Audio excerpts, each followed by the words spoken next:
over this unhappy globe, there are heroic volunteers putting up a selfless battle on behalf of the wretched of the earth. But only one of these is considered to have invisible means of support, to be nothing less than a saint. What makes Teresa of Calcutta so divine?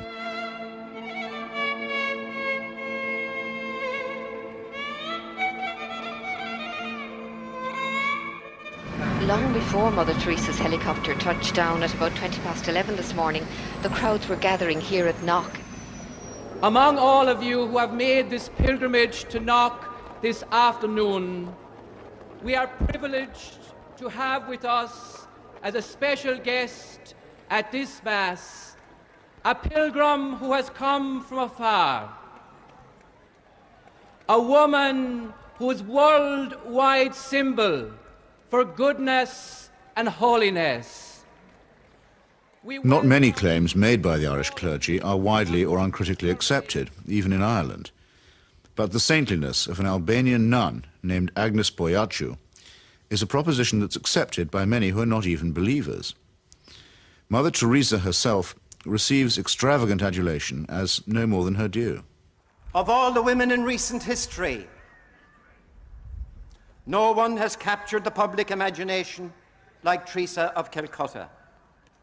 I'm not being facetious, and I'm certainly making no comparison when I say that no woman has made such an impact here since Our Lady herself appeared in 1879.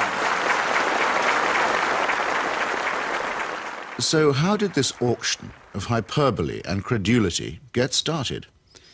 In that year of grace, 1969, the scrupulously neutral and objective British Broadcasting Corporation permitted that old fraud and mountebank Malcolm Muggeridge to pay a devotional visit to the Calcutta Shrine. Mother Teresa, after I met you in London, really the only thing I wanted to do is to come and see you in your work here. Now I've seen it. And of course it's a shining light. Himself arrogant, almost to the point of humility, Muggeridge became persuaded that he and his team had become the divinely appointed instruments of what he claimed was the first television miracle. During Something Beautiful for God, there was an episode where we were taken to a building that Mother Teresa called the House of the Dying, and Peter Schaefer, the director, said, it's very dark in here, do you think we can get anything? And we had just taken delivery at the BBC of some new film made by Kodak, which we hadn't had time to test before we left, so I said to Peter, well, let's have a go. So we shot it.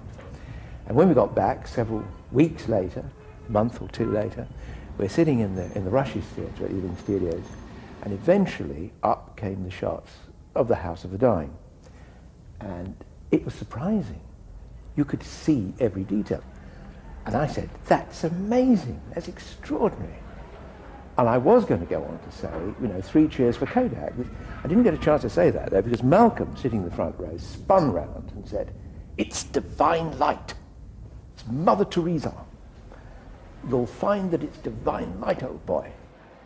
And 3 or 4 days later, I found I was being phoned by journalists from London newspapers who were saying things like, we hear you've just come back from India with Malcolm Muggeridge, and you were the witness of a miracle.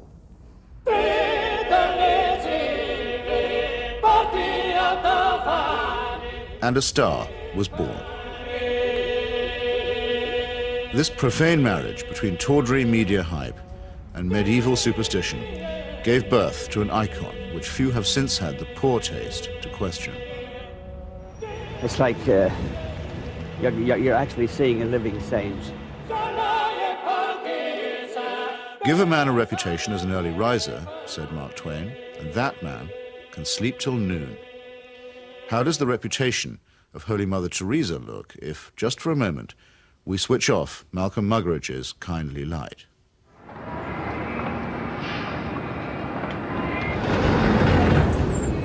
Mother Teresa is a Nobel Prize winner. She's a symbol. People in the West talk about her, so Indians adopt her at that level. The fact that what she does on the streets of Calcutta is really irrelevant to them. They couldn't care about it, and most of them don't even know. But Mother Teresa is the sort of figure you show to visitors. Mother Teresa's flagship institution is her home for the dying, a hospice which purportedly sweetens the last moments of otherwise destitute lives. My initial impression was of all the photographs and footage I've ever seen of Belsen and places like that, because all the patients had shaved heads. There are no chairs anywhere, there are just these stretcher beds, and they're like First World War stretcher beds. There's no garden, no yard even, no nothing. And I thought, what is this? This is 2 rooms with 50 to 60 men in one, 50 to 60 women in another. They're dying. They're not being given a great deal of medical care. They're not being given painkillers really beyond aspirin and maybe, if you're lucky, some Brufen or something for the sort of pain that goes with terminal cancer and the things that they were dying of. And I thought, what's the point? Right from the very beginning, I wanted to serve the poor purely for the love of God and to give them what the rich people get with money. I wanted to give to the poor for the love of God. They didn't have enough drips. The needles they used and reused over and over and over, and you would see some of the nuns rinsing needles under the cold water tap. And I asked one of them why she was doing it. And she said, well, to clean it. And I said, yes, but why are you not sterilising it? Why are you not boiling water and sterilising your needles? She says, there's no point. There's no time.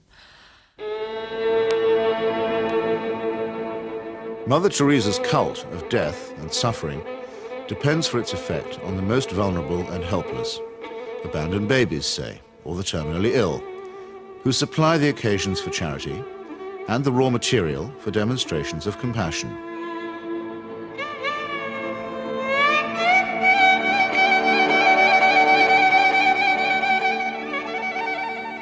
The first day I was there, when I'd finished working in the women's ward, I went and waited on the edge of the men's ward for my boyfriend, who was looking after a boy of 15 who was dying. And an American doctor told me that she had been trying to treat this boy and that he had a really relatively simple kidney complaint that had simply got worse and worse and worse because he hadn't had antibiotics, and he actually needed an operation. I don't recall what the problem was. She did tell me.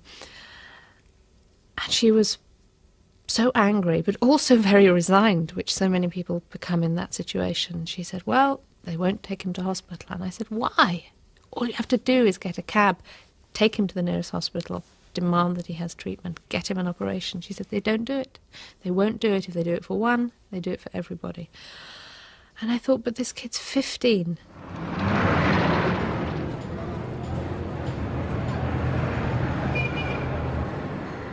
I ventured on my own pilgrimage to the Missionaries of Charity in Calcutta in early 1980. Who could fail to be touched by the work of the orphanage? Not I, though I did find myself a little put off by the mission's motto, he that loveth correction, loveth knowledge. Bit of a workhouse ring to that, perhaps. But it was Mother Teresa herself who completed the wreckage of the effect. As we stood by the tiny cots, she turned and said, this is how we fight abortion and contraception in Calcutta. Now, it might be argued that a campaign against family planning is low on the list of Calcutta's many pressing needs. But as a leading member of the Pope's fundamentalist tendency on matters of sex and procreation, Mother Teresa has made this single issue into her global crusade. The greatest destroyer of peace today is the cry of the innocent, unborn child. If a mother can murder her own child in her own womb, what is left for you and for me to kill each other? Tenderness about the unborn is an emotion that I share myself. But tenderness about the unborn also becomes an overtly political matter when it's preached by a presumable virgin who also campaigns against birth control. Let us promise Our Lady, who loves Ireland so much, that we will never allow in this country a single abortion.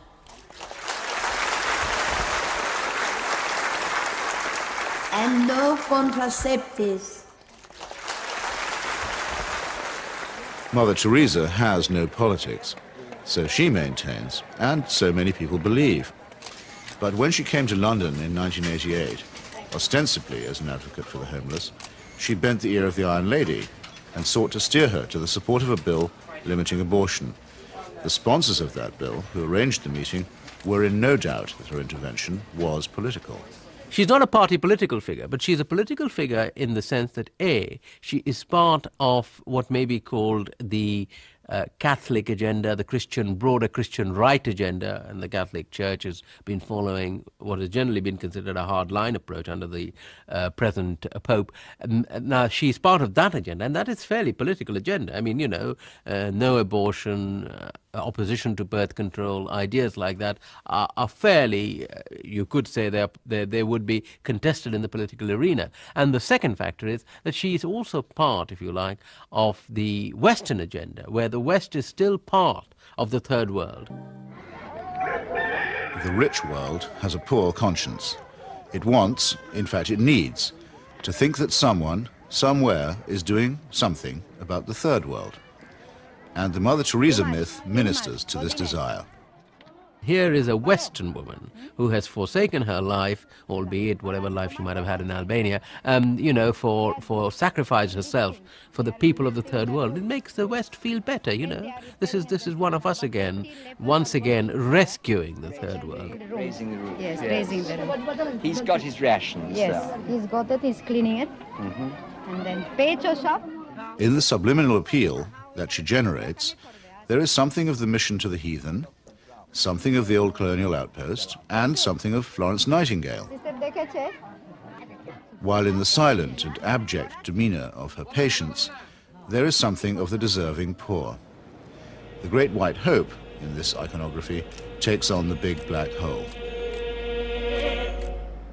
And the rewards are by no means all in heaven.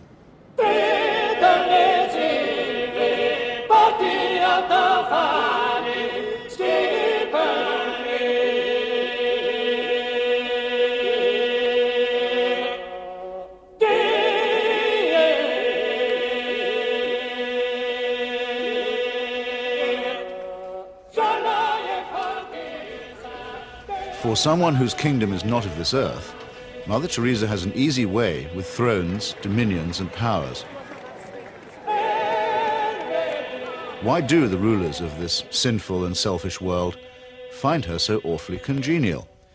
Is it because she returns the compliment? She may or may not comfort the afflicted, but she has certainly never been known to afflict the comfortable. Some people see her here, posing with Ron and Nancy. In the truest sense, citizens of the world. Mother Teresa is. The very hand that bestowed the Medal of Freedom on Mother Teresa armed and paid the death squads of Central America. Accepting the award, with her customary modesty, on behalf of all the world's poor, she croaked, "I never realized that you loved the people so tenderly." I must say, I hadn't noticed that either.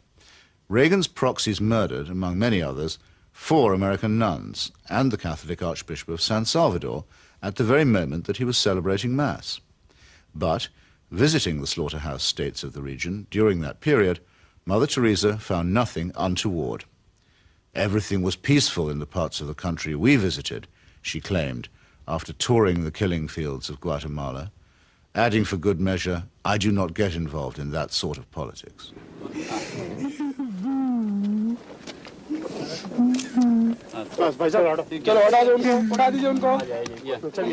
In 1984, a ghastly chemical spill from the Union Carbide plant in the Indian town of Bhopal took 2,500 lives and poisoned thousands more.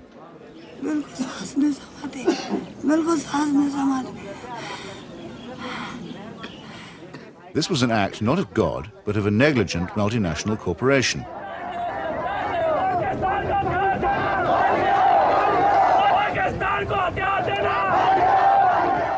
Mother Teresa's advice to the angry victims? Forgive. Forgive. What Mother Teresa has done is she has accepted implicitly the idea that there's nothing much you can do for the poor except take them off the streets and, look after them. You cannot change their attitudes. You cannot make them feel that they have an ability, they may even have the means to improve and change their lives. She's not bothered with that agenda. She's only bothered with the agenda of trying to rescue their souls and make them a bit better before they go on to the eternal life, which is a very understandable, but in fact a very old-fashioned Christian idea. It is not a question of saying, how can we tackle the real problems of poverty?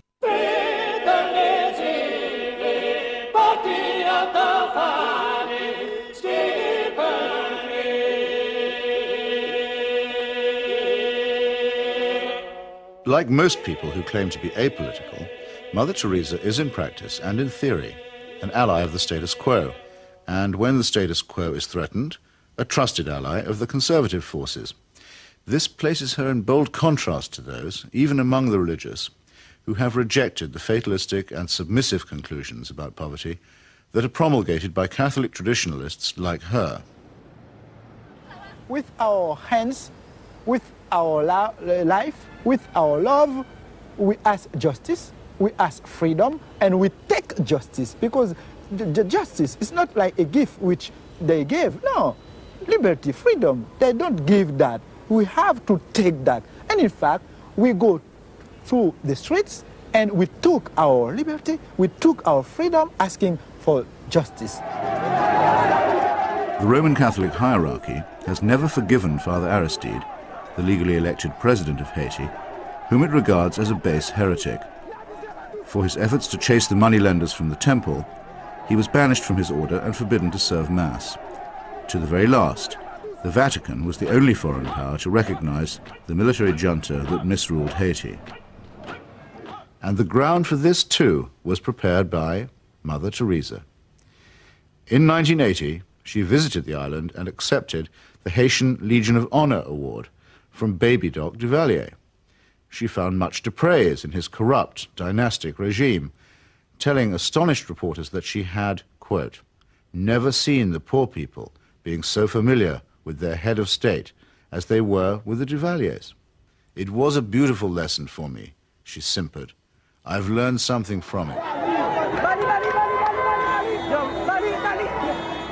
The Haitian people, indeed, could not wait to get close to the Duvaliers, who in their turn moved forever to the French Riviera.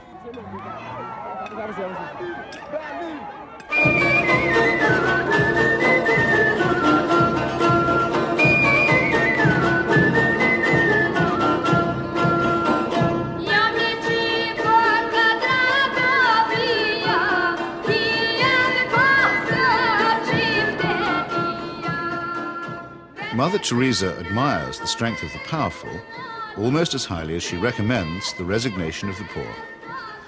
When she visited her motherland of Albania, she appeared to take seriously St. Paul's notorious assertion that the powers that be are ordained of God. The Albanian authorities had proclaimed the world's first officially atheist state. They had persecuted all forms of worship except that of their leader, Enver Hoxha. No whit abashed, Mother Teresa laid a bouquet on Hoxha's tomb. Not content with honoring a Stalinist murderer and despot, she also bestowed a wreath on the monument of Greater Albania, a cause that was once smiled upon by Pope Pius IX and his friend, Benito Mussolini.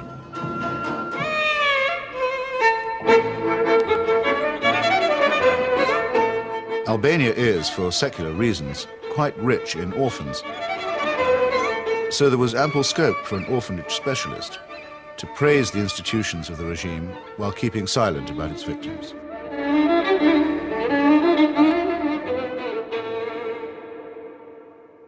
If it sometimes seems that the Saint of Calcutta is never actually in Calcutta at all, this may be because she operates more as the roving ambassador of a highly politicized papacy.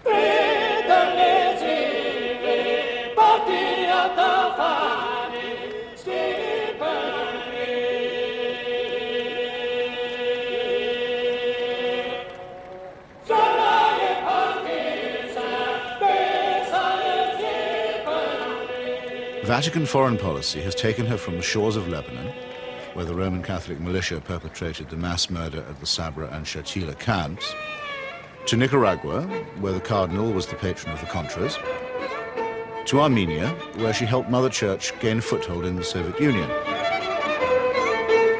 In return, the present Pope is known to have placed her on the fast track for canonization.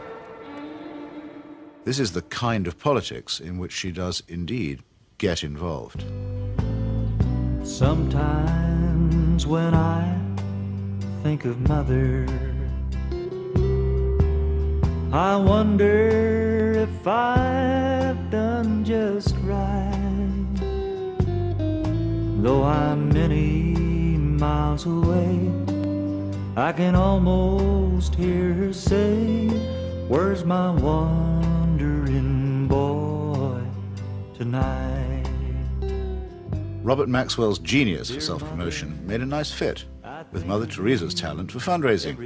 It became hard to decide which of the two was using which, or was it both? In the United States, Mother Teresa accepted well over $1 million from Mr. Charles Keating, a right-wing Catholic fundamentalist and anti-pornography crusader who was also a California savings and loan tycoon. Mr. Keating's problem was that he was using other people's money. He's now behind bars after the greatest scandal in American financial history. But while he was flying high, Mother Teresa flew right along with him. She got the use of his private plane. He got a personalized Mother Teresa crucifix, which he used to store up treasure on earth. Let's get him out of here. Why should the missionaries of charity have such a special vocation for work among the rich? And does Mother Teresa pick frauds because they need her help more than the honest billionaires? It's not a question that she's ever answered, but then, in the prevailing atmosphere of piety and adoration, it's not a question that she's ever been asked.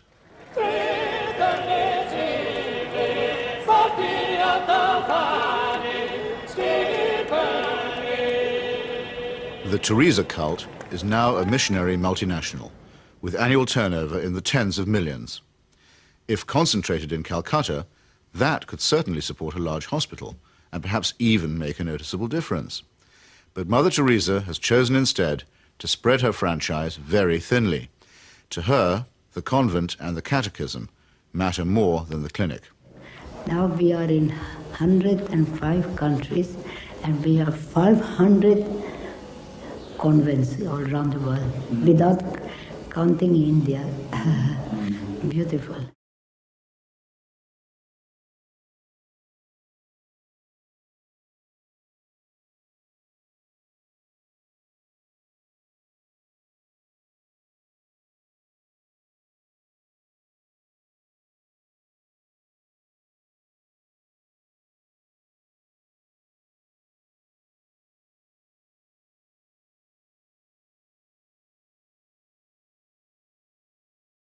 Modesty, simplicity, humility.